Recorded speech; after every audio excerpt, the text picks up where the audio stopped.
Hello everyone and welcome to today's session, What is Community-Based Research? Before I introduce today's presenter, I just want to go through a few housekeeping notes. First, you are all in listen-only mode. This is to limit ambient noise and feedback during the presentation. Today's session is also being recorded. Everyone will be sent a copy of that recording, so if you miss something, you can always watch it again. Some organizations do block the GoToWebinar launch window, so you might have sound or visual issues. We suggest, if that's happening, to join us by phone. We will have time at the end of the session for questions. Please use the questions box to ask questions and I will present them to panelists. Lastly, I want to let you know that we have included handouts, which should be available on your control panel. Instructions for that will be sent into the chat if you're having issues downloading. These materials are a PDF copy of today's presentation and 2 infographics we have created to help synthesize the knowledge we're sharing today. Those posters will be available in French and English, and they will also be posted online later. Now, I would like to introduce our speaker for today, our presenter for today. Dr. Lynn Goodluck is the Community Director of the University of Regina's Community Engagement and Research Center. So Lynn, I'm going to turn it over to you to do your presentation.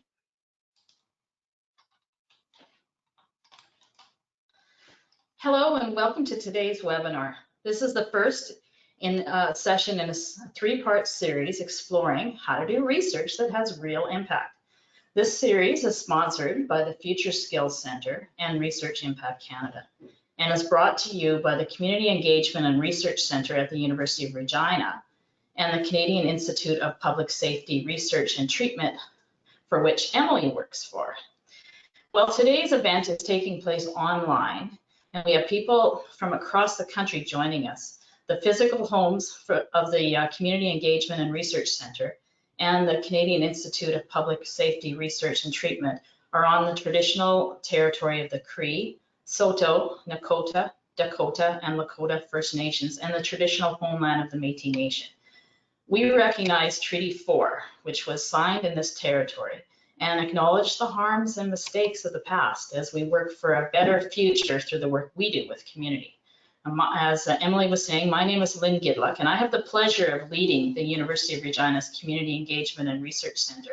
I'm going to start us off today with a short presentation about what community-based research is, reflecting on some of the best practice and approaches to this work. And following my presentation, I am delighted that I'll be able to introduce you to 3 people that have a keen understanding about the power of community-based research. Candice Giblett from Regina Fire and Protective Services, Lynn Fernandez, who has recently retired from the Canadian Centre for Policy Alternatives and still does some work with the Manitoba Research Alliance, and Jody Linklater with Clean Communities Corporation and Indigenous Youth Build Canada, who has worked closely with Lynn and the Manitoba Research Alliance on research that has significantly benefited his communities.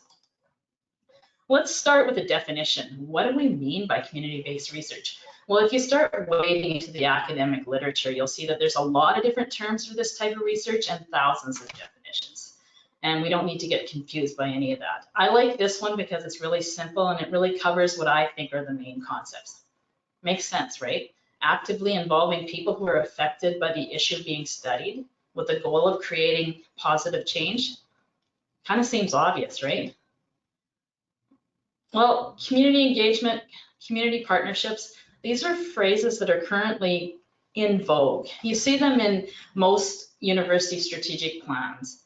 Most granting bodies expect that the researchers that they fund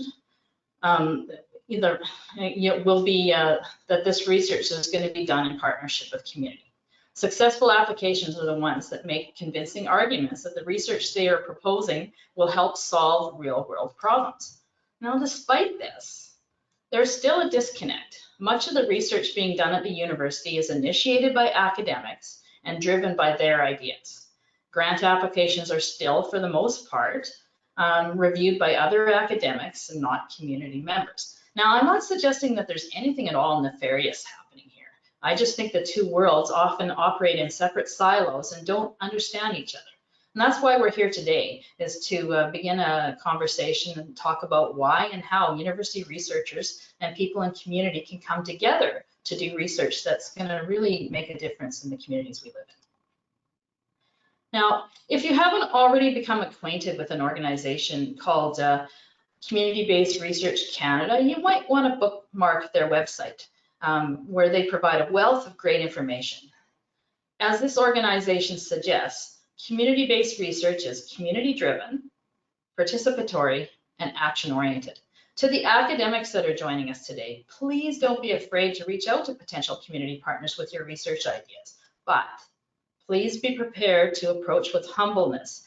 Your goal should be to see if the research you are proposing is relevant and will help communities.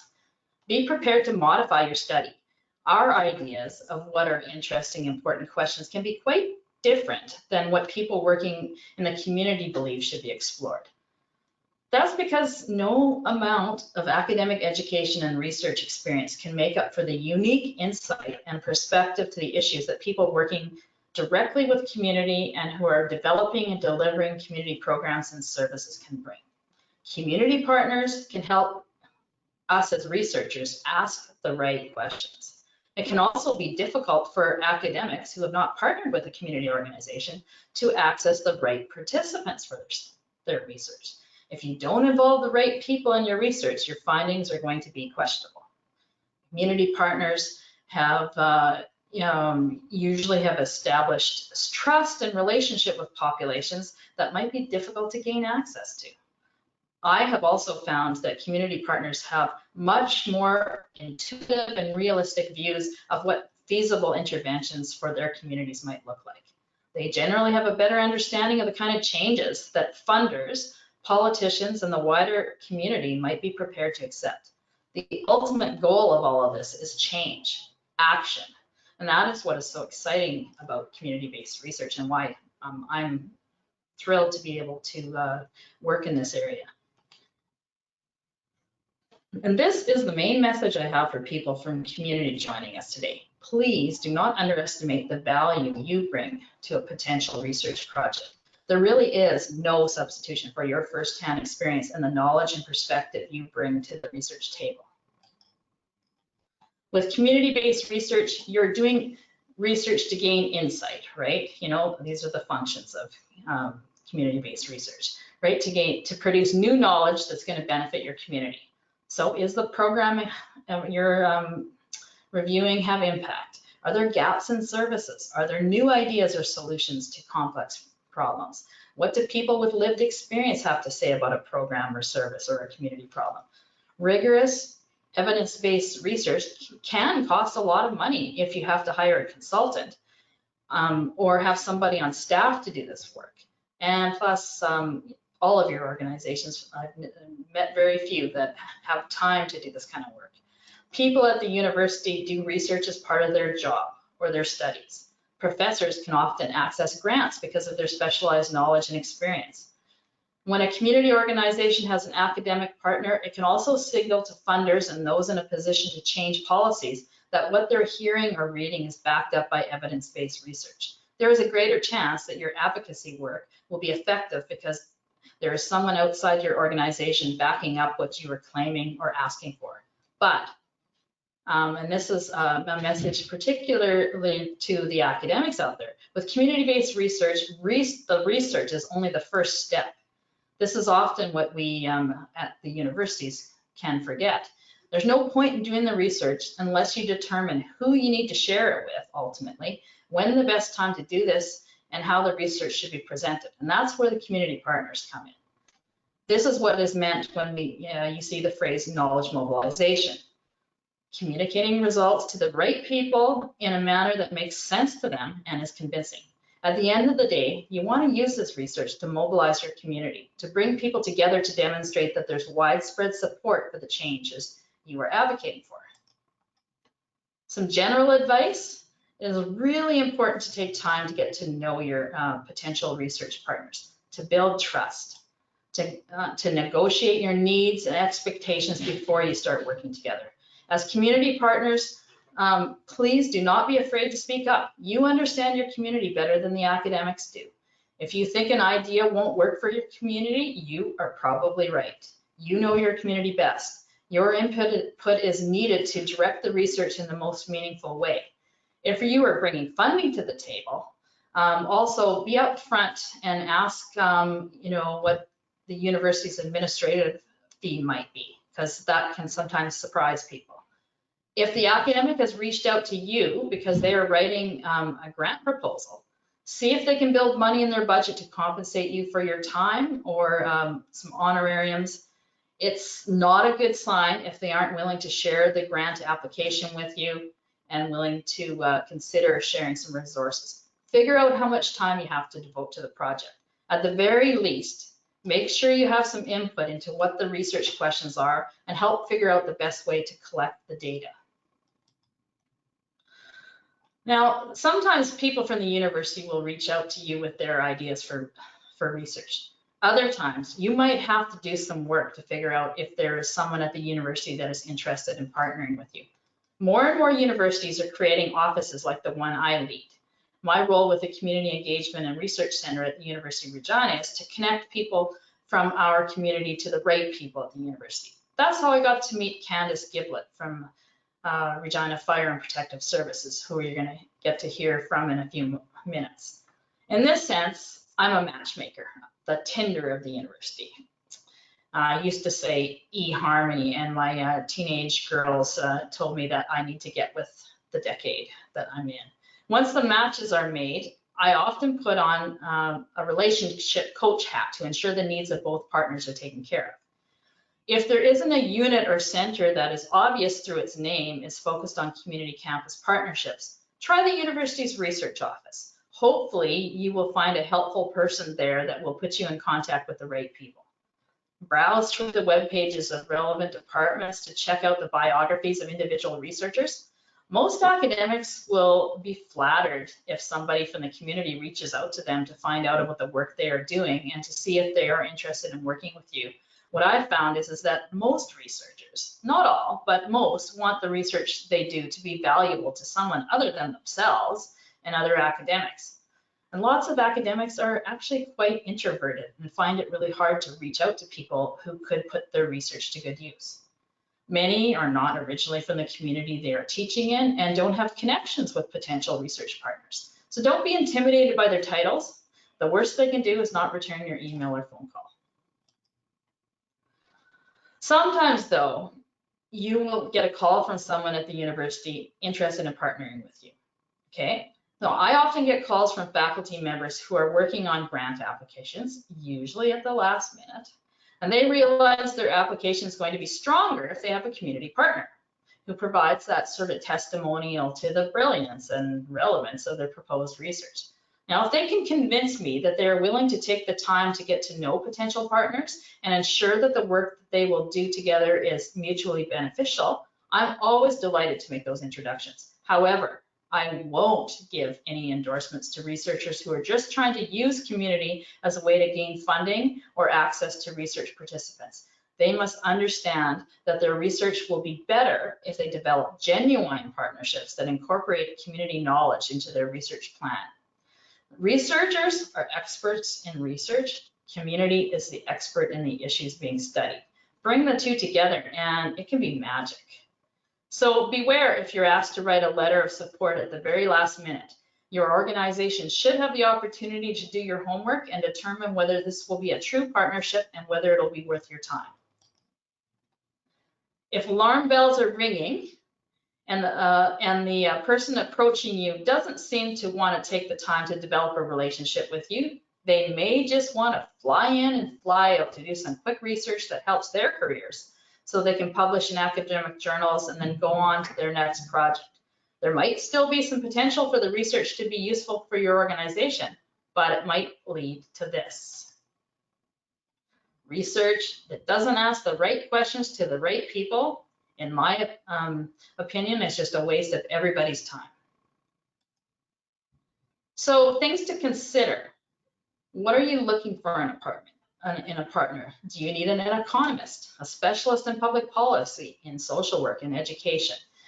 Be prepared to have honest conversations about each other's needs. So once you've met a potential partner, get to know each other. Decide whether you click with each other. If you have the right partners, research can be a lot of fun. I've developed lifelong friendships with some of my community partners that have really enriched my life. So before you say yes to doing a community-based research project, ensure that you develop a roadmap together. Make sure you understand each other's needs. The more shared involvement, the better the project's going to be. So it can take time to develop that trust and that relationship, but it's really important and can be magic. At the start of the project, have an open discussion about how you want to communicate the research findings once they're done. You want your research to inform public debate, policy and practice, and improve services and programs. In order to influence the right people, knowledge has to be communicated in the right format. Then there are infinite ways of creating and assembling knowledge. So at the beginning of your project, consider what tools you think are going to be the best one to reach the right people in your communities. And at the very least, you should expect a report written in plain language that you can use in a variety of formats. And don't forget to have a plan to evaluate the success of the research project once it's done. I'm just going to leave you with a bunch of links to some helpful resources. And as Emily said at the beginning, there's some handouts that we hope will be helpful. And I am now going to introduce you to our panelists who are going to tell you a little bit about their experience with community-based research. Please feel free to put any questions you have for them in the chat box. My colleague Emily Cossack from the Canadian Institute for Public Safety Research and Treatment, who you met earlier in the broadcast, will be moderating a Q&A after our guests have spoken. So take it away, Candice.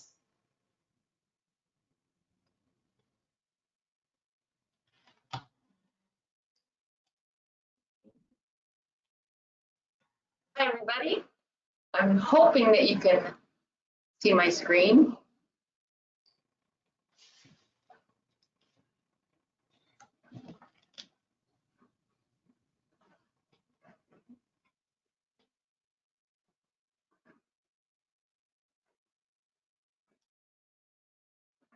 So I can't tell if you guys can see me or if you can see my screen. Yeah, so, I can see everything, Candice. You're good. Awesome. So I'm going to get started. So everybody, my name is Candice Giblett, and I bring you greetings from number 4 fire station here at Regina, Saskatchewan, where it is today minus 40,000 with the wind chill. No, I'm just kidding. But I also want to acknowledge my my 2 partners in managing the community-based research that we had going here at Regina, because I would be remiss not to say their names and not to give them credit. My colleague, when we started this program or this partnership with the University of Regina, her name is Angela Prozik. She's now retired. She was the first public education officer for the fire department here in Regina, and truly an inspiration to work with. And our research partner, our university, our hero with the cape was Dr. Rosette Jurdy-Haig, who has given so much to the community of Regina through her partnership with us in our community-based research. So those are my partners, and I just wanted to introduce you to them, even if it was just by name. So why did we want to get into community-based research? Can you describe our experience, was the question we were asked. And let me tell you, it couldn't have been more urgent for our community. Across North America, in Regina, every major city in Canada, in the United States, and even into the UK, the leading cause of structure fires is careless cooking. It causes more fires than all the other causes combined. And why wouldn't we want to protect people? The very essence of this research partnership was to save lives. But in order to get in front of this problem, you have to give me something that I can work with. You can't just tell me that cooking fires is the leading cause of fire and go stop them. That's not going to work. We're not going to have any success. So I want to show you what we were dealing with. So here's a typical townhouse that we were seeing in Regina, 4 suites in one building. And then one day there's a cooking fire and the whole structure is wiped out. So here we had a mother living with 4 children in the middle of the night, evacuating a structure that's completely engulfed in flames because of a cooking fire. This family lost their home, the kids had to move schools, they've lost everything that they have, and they have to start off fresh. It's a tragedy. It was life-threatening. This is worth stopping. Here's what the kitchen would look like before, just like everybody else's kitchen. And here's what the kitchen looks like after. This is a cooking fire. Lots of people, when I talked to them about preventing cooking fires, they were like, well, you know, what's the big deal? A little bit of burnt bacon. But that's not what we're talking about. We're talking about a fire that will potentially, in less than 3 minutes, wipe out your entire home. In less than 3 minutes, when you have a cooking fire, your entire home can be over 700 degrees Fahrenheit. So we're talking about some pretty severe behavior. We want to get in front of that. Let's talk about an apartment building in one of our neighborhoods in Regina that housed 23 families. And many of those families that were living in that apartment building, they were newcomers to our city. So they had come from all over the world and they were just finding their footing in our community here in Regina.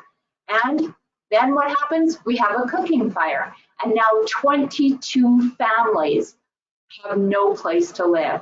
All the things that they brought with them, the few things that they had from their home countries are gone. Their papers, gone. Their money, gone. And many of them didn't even have insurance. So it was a huge deal. Firefighters risking their lives in minus 30 degrees to help 2 people escape from a bedroom window. So this was intense. This was life-threatening to our community, and we knew we had to get in front of it. So in 2015, we had 67 careless cooking fires in our city. And we knew that we wanted to prevent it. We knew that we wanted to get a hold of it. And in 2016, it climbed again to 76 cooking fires. We weren't being successful, but we knew we could be. We just needed more information. What were people doing? Why were they having these fires? We all cook plenty of times a day, and not all of us have fires. So what was going wrong? And we just didn't know. We knew that if we had the right information, we could get in front of the problem because we had done it before with child-caused fires. We knew that the kids were between the ages of 3 and 5, that they were finding lighters in the home, and that they were going and taking the lighters into their bedroom and starting their bedclothes on fire. And we knew where it was happening. We knew who it was happening with, and we partnered with the community, and we were successful. We did very targeted education, and we were able to bring these fires down from 42 house fires in 2003 to almost none in the last recent 10 years. So we knew targeted, effective community public education could bring down that risk, could save lives, could save families' homes. But we didn't know what we were dealing with careless cooking. We didn't know what people were doing in the kitchen. Why were things getting so out of hand? We knew that the fires were getting worse and that millions of dollars of damage was going wrong. But how do you prevent something when you don't even know what's happening in the first place? We're not researchers. We're firefighters. We don't know what's going on. And we didn't know how to capture it so that we could be effective. That's when we met our research heroes. So the Community Research Unit at the university, that's what it was called at the time, partnered us with Dr. Rosette Jurdy-Haig, and she took a look at the software program that we were using in the fire department to collect information, and she realized that we weren't getting the right kind of information to make a difference. So she took a look at our software, and you could see here, this is a typical cooking fire situation that our team had gone to. So the 911 dispatchers have captured a little bit of information. We know it's a cooking incident. We don't know who, we don't know what, we don't know how old, we don't know where they live, what's going on in their home. No kinds of information. All we know was it was a small cooking incident. That's not going to give me anything that I can work with in regards to public education. So Dr. Rosette Jurdy-Haig, she said to us, you've got to get the right information. We need to know what's going on every time there's a cooking incident.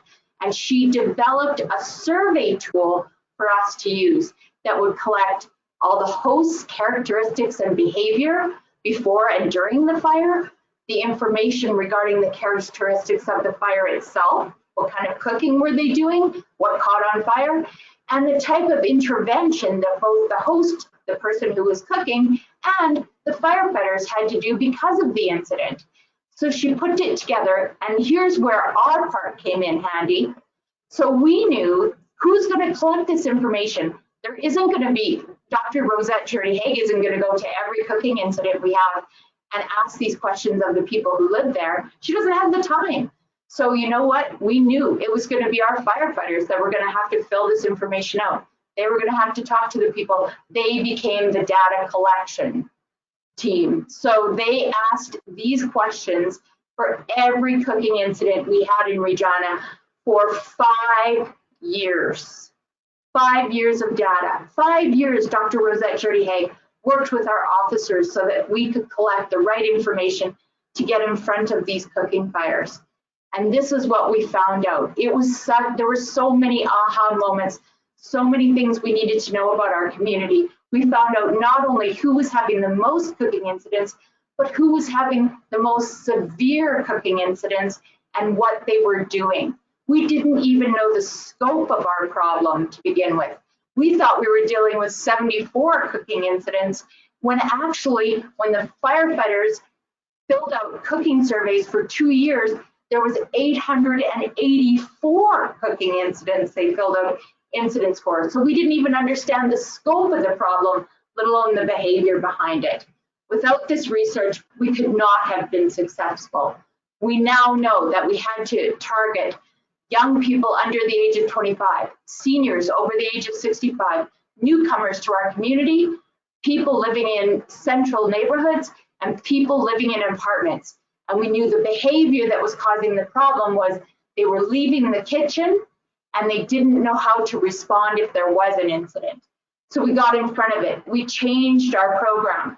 We changed our messages. We changed who we were giving those messages to. And remember, do you have any ideas to ensure that your organization or community's interests receive priority in these partnerships? Remember, what's at stake and what are the achievable goals? We had lives at stake here. We knew that we could reduce these cooking fires. We knew we could change behavior. So we went after it. So instead of this kind of a person running out to the store to get a missing ingredient and coming back to no kitchen, we told them you have to stay in the kitchen. We know you want to protect your house. We found out people, they will interact with the fire, even though we've been telling them for decades to get out. So we have to work with the behavior we have.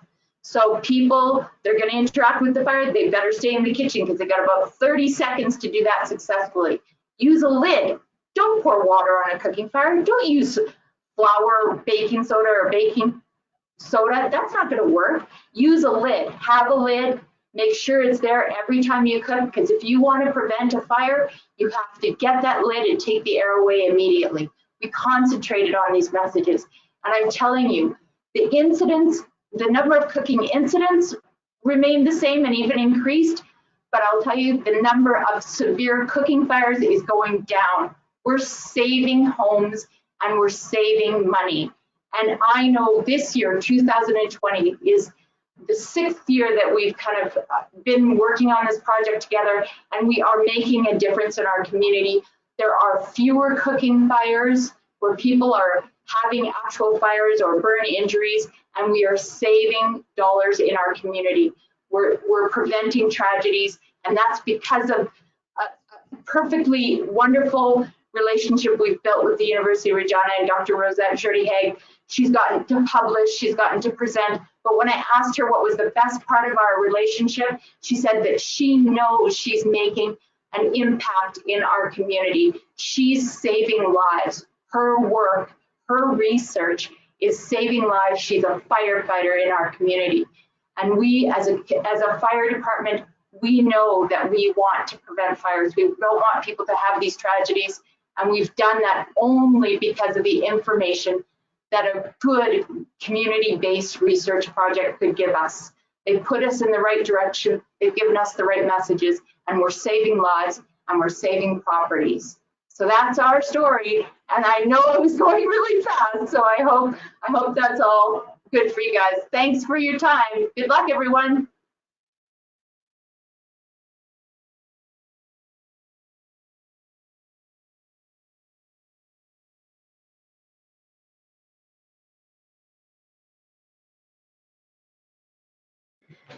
Hi, everybody, and thank you, Candice, so much for that great presentation. The passion in your voice almost put a tear to my eye, just thinking of the power of that community-based research.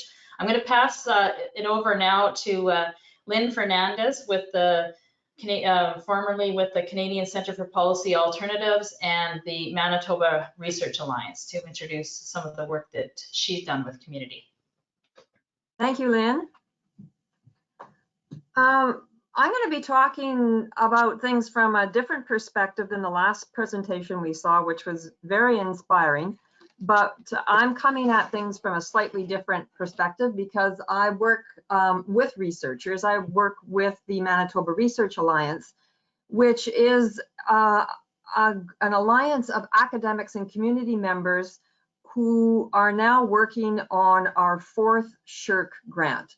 And we started off over 15 years ago with an INE grant. Then we went to a CURA. Our next grant was a CURA, a Community University Research Alliance grant. And our 3rd grant was a partnership grant. And we are now on our 2nd partnership grant, which makes this our 4th large SSHRT grant. The partnership grants are worth $2.5 million over 7 years. So they are substantial grants, and we've been at this, the Manitoba Research Alliance has been at this for probably 17 years now, doing this sort of research. We were very fortunate at the very beginning that our principal investigator was Dr. John Loxley from the University of Manitoba, who had a long history of working with communities and different kinds of communities, both in the inner city of Winnipeg and also in northern Manitoba. So he brought to the group already some relationships that he had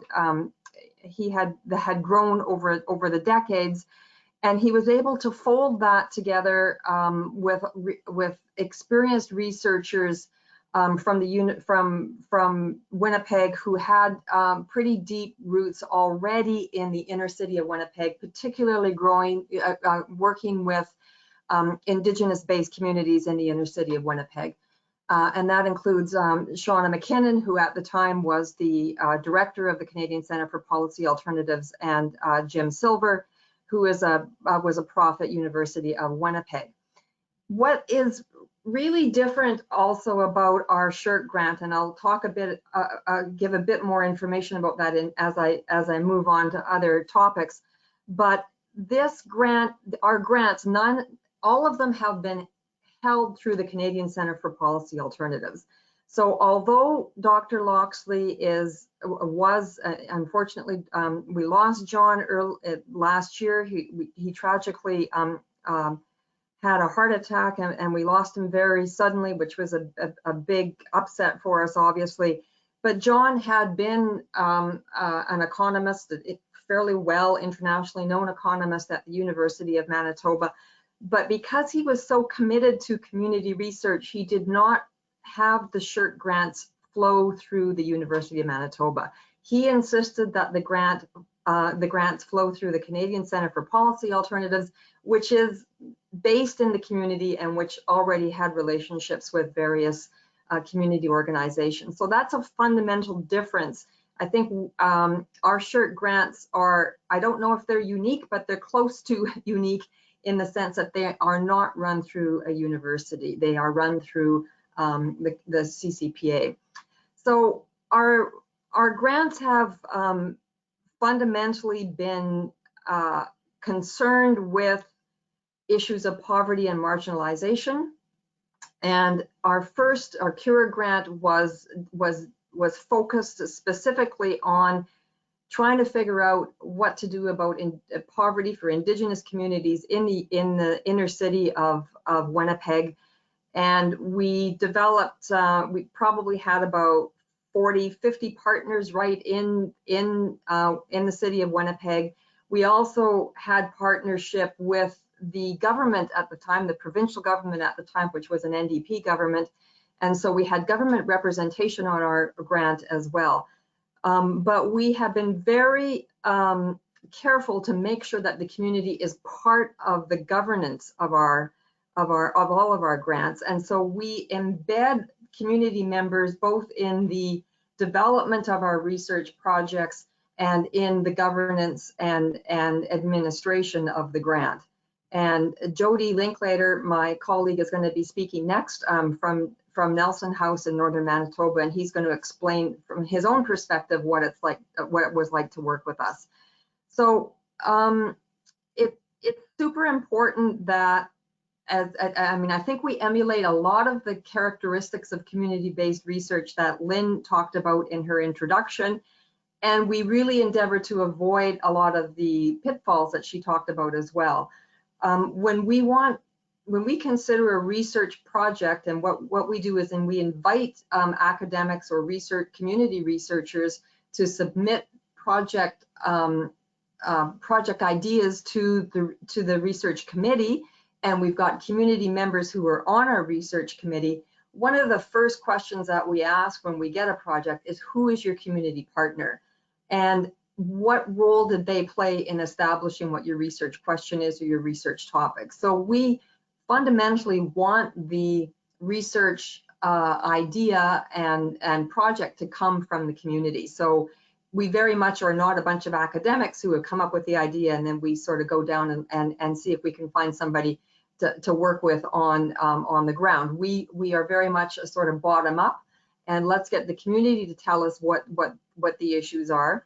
And we also try very much to include community consultants or community researchers in our work, so that they are helping us inform what the questions are, and that they are helping us to inform also what some of the solutions are. Because as Lynn said, it is fundamentally the people on the ground who understand what the issue is and who understand what the potential solutions are.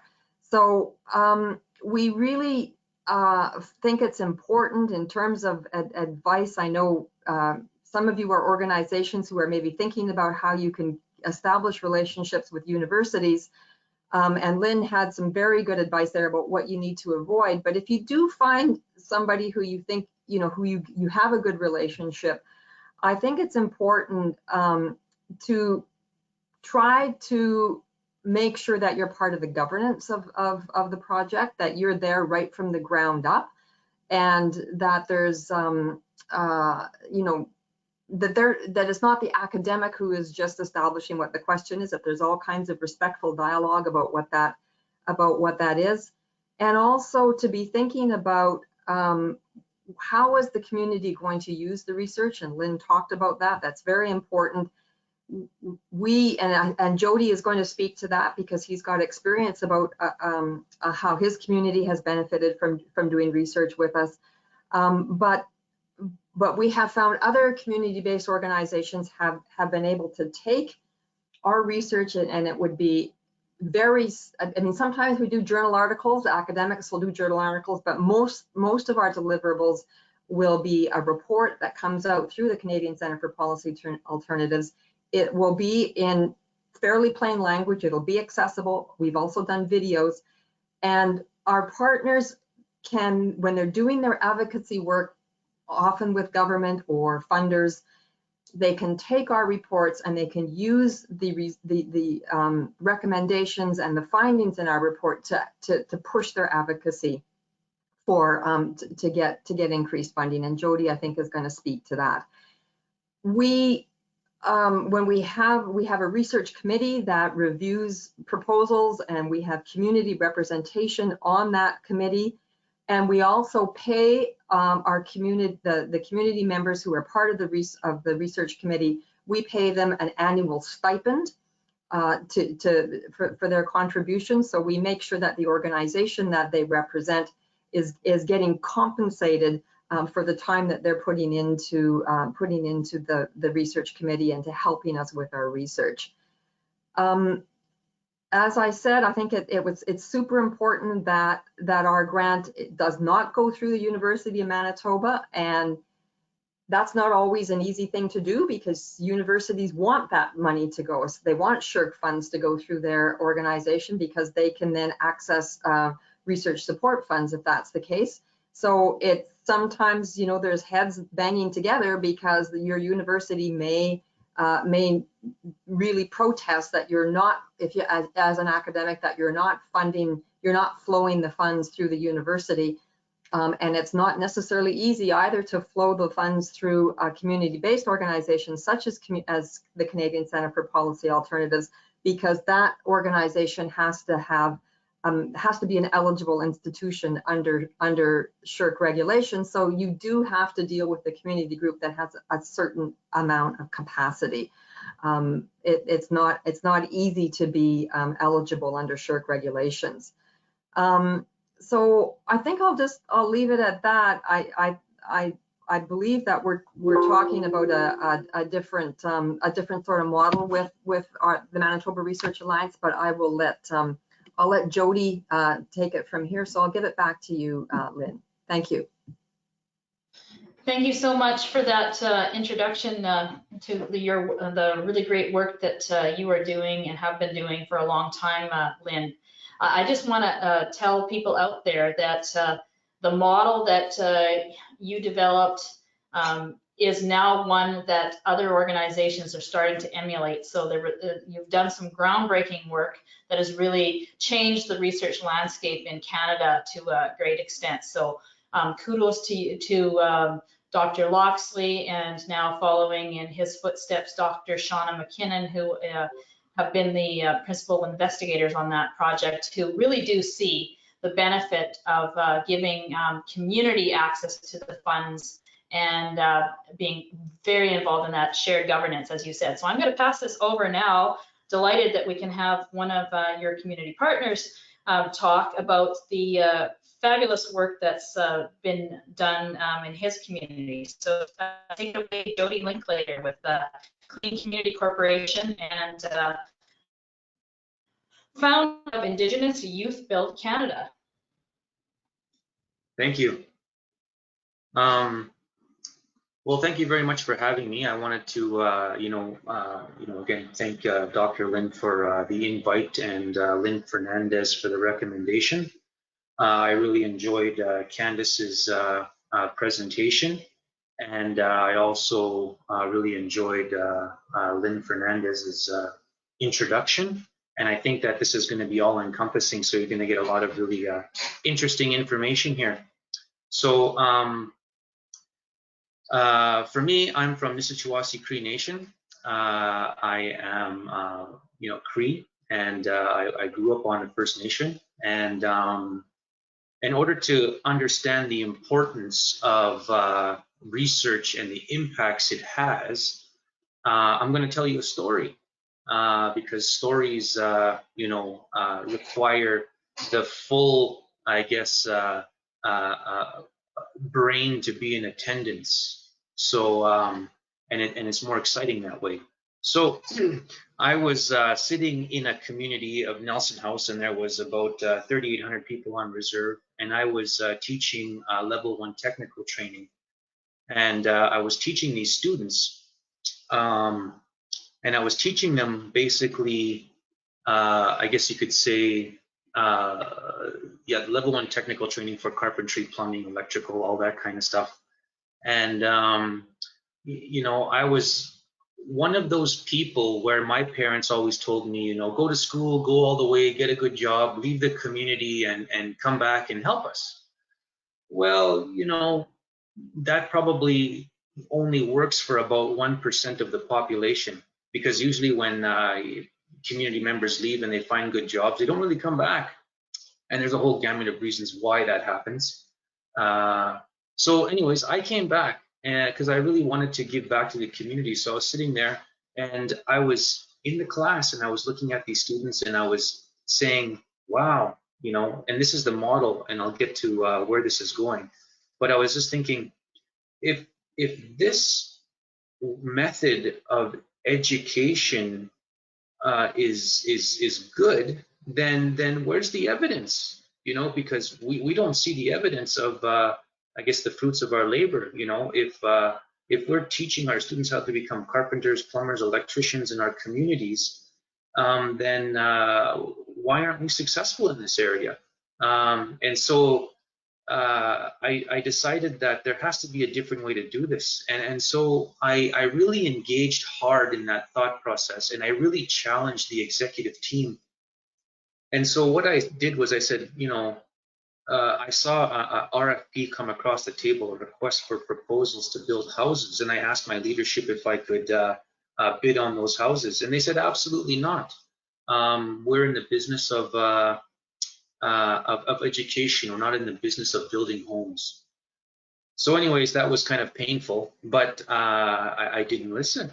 You know, I heard, but I didn't listen. And so what I did was I invited some you know, carpenters, and in the community at that time in 2016, there was only about 4 registered red seals in the community. So I invited 3 of them and I said, look, let's build a house on paper and let's see how it looks. And so they showed me, and then basically I showed that cost estimating technique to the students, and I said, look, let's build these houses, and tell me what it's going to cost to build them. And they went through an exercise. The number was there. It looked good to me. I submitted that, and then a week and a half later, we got the envelope. We opened it up. It said, congratulations, you have now been successful, and you can build these houses. The students still didn't get it. However, the day they picked up that hammer and they started building those houses in the class, and half of the time work experience, we were paying them the registered apprenticeship rate for level 1 carpentry. And what was really cool was they really were excited about that, because now they were, you know, working half days, and in class they're getting their level 1 technical training in all their hours, and they were just rolling right into level 2, level 3, level 4. And you know, they built probably now I'd have to say close to, well, 50 houses, close to 50 houses now, energy efficient solar homes as an example. And so we had this model, and we also developed this intake, and I'm going to share my screen here, and let me just minimize this, let me grab this, and then I'm going to show you this right here. So let's just go like this. I need a voice to tell me that people can see this. You're good. We can see it. We're just waiting for the slide, the full slide to show up. You just have to hit the show slide. There you go. Okay, so basically, what we did is we knew who we were. We understood who we were. We understood what we were trying to achieve. And the problem that we were having was is that when we needed to take this idea that we were onto something to the federal government, it was, we believed that the politicians weren't listening to our labor market intermediary concept, training to employment, because it just wasn't being backed up by institutional academics, and that was heartbreaking, because First Nations don't have a lot of funding. They're underfunded, and the managers usually, you know, are managing in crisis mode, because, you know, everything is important, and it's hard to find champions who can see this idea through from start to finish. So it really made me scratch my head, and I was just wondering, okay, so how can we take this to the next level? And it's not just for First Nations, it's also municipalities and cities. Like, how does anybody get attention, and the proper attention to what they're trying to achieve? And I guess that it really led me down an area where we need to have a partner. We need to have an academic institutional partner. But who are they? I mean, I didn't know, because this is uncharted territory for me. And it was by happenstance that we ran into Lynn Fernandez, who was doing a presentation and who was talking about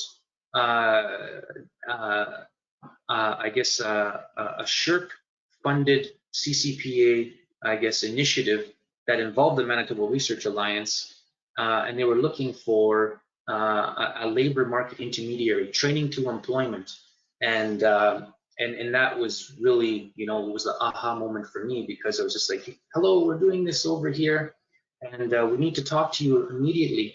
And so again, you know, Dr. Lynn talks about silos, you know, and it's important that we had to break down those barriers. So even though you may have a good idea, you know, how do you get the right optics, right? That's very important. So finding the right people to partner with on a concept, a pilot concept in this case, is very important.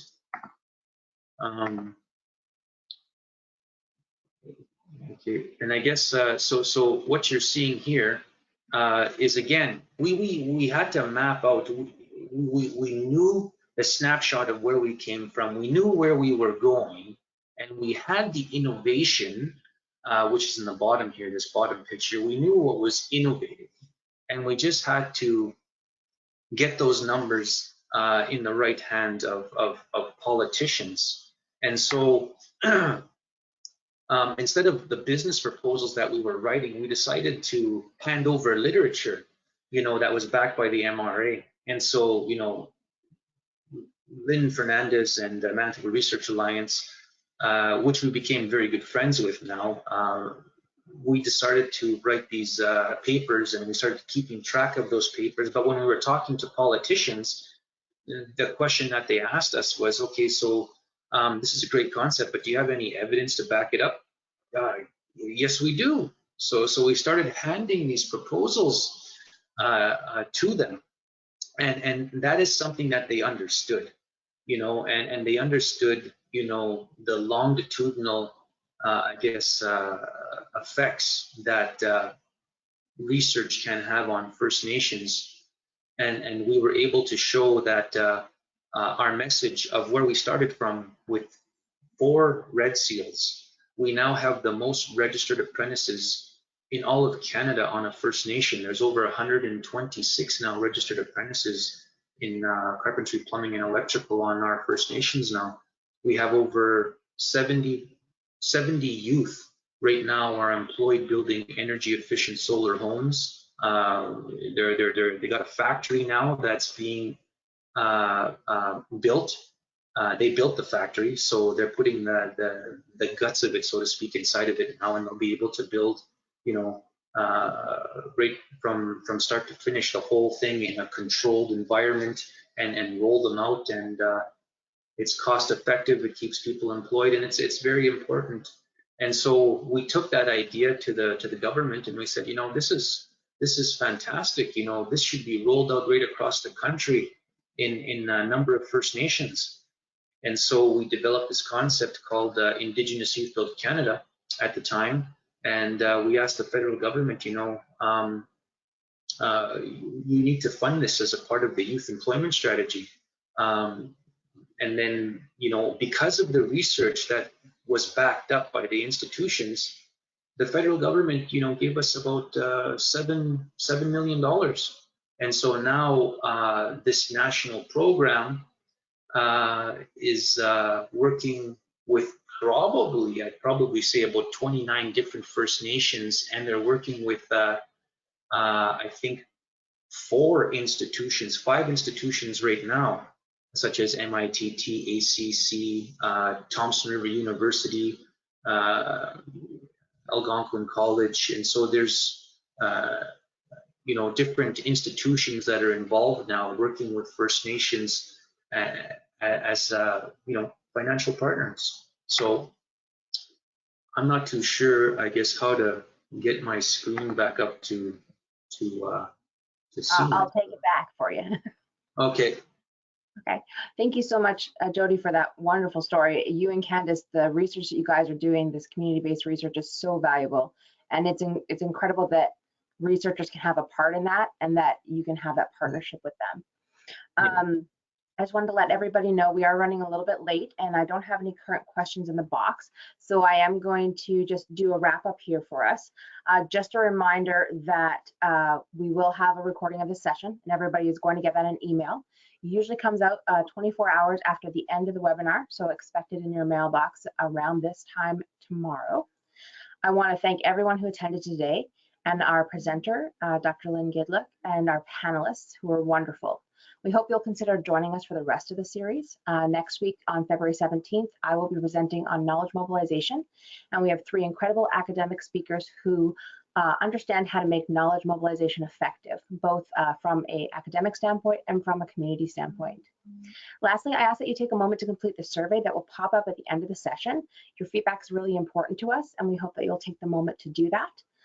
Again, thank you, everybody. For those of you that are in cold provinces, stay warm.